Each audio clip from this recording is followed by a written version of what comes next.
for a medical assessment recently, nothing serious, quite a standard medical assessment, just sort of height and weight and blood pressure and heart rate, that sort of thing. But I wasn't really looking forward to the weight bit because I don't have scales at home, I don't believe in them.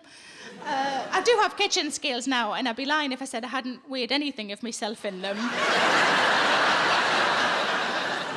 Left one's heavier, interesting. But I don't have bathroom scales. I don't think it's healthy. Why would I do something every day that makes me feel a bit shit? So I do instead. I think a lot of people do this. It's a much healthier way of doing it. You just judge it on your clothes, don't you? Judge it on your clothes, and then when your clothes start getting a bit tight, you think, well, maybe it's time I went out and bought bigger clothes.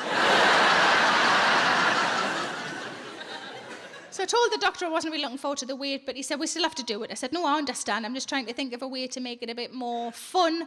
And he said, well, what do you suggest? I said, well, how about this? Simple as this. How about I guess my own weight? And he said, okay, we can do that. So I guessed my own weight, and I got it right, and I was fucking thrilled. And he just went, nobody's ever been that happy about being that weight before.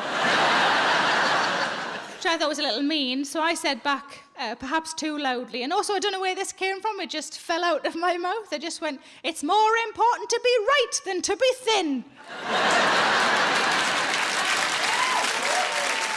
Feels like I might have read it on a t-shirt. I don't know where that came from, but if that's going to be my mantra, that's quite a good mantra, isn't it? It's much better than what Kate Moss said. I don't know if you know this. Kate Moss, the model, said, nothing tastes as good as skinny feels. Let me just say that to you again so it can probably sink in all of your heads.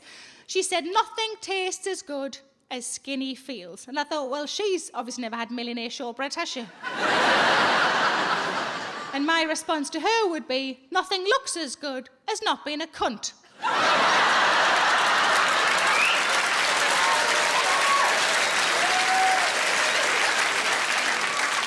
I stopped buying women's magazines. About 6 months ago, I stopped buying women's magazines because it feels like there's nothing in there for me. I might as well be buying a magazine about yachts. There's just nothing in there for me. Why would I buy anything where the only time I ever see anybody who looks a bit like me is underneath the word before?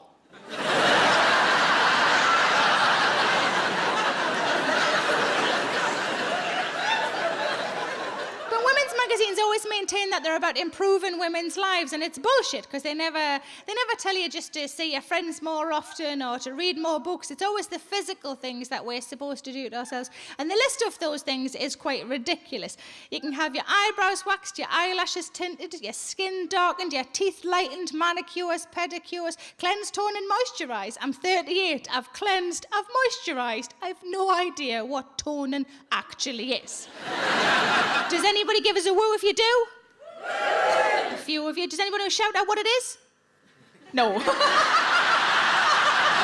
I'll woo, but I'm not explaining it to her. Like makeup, I like wearing makeup, I like wearing it on stage, I like wearing it if I go out somewhere nice, but I don't think I need to wear it all the time, and I don't think I look weird if I don't have any on. I still don't really understand why I paint over naturally rosy cheeks to then apply rosy cheeks. Like, hair removal is a whole subject all on its own, isn't it? There's so many different ways, especially as women, that we can remove our hair. You can wax, you can shave, you can pluck, you can epilate. My sister had laser treatment, which is supposed to be permanent. She had it to her underarms. It was quite painful and quite expensive.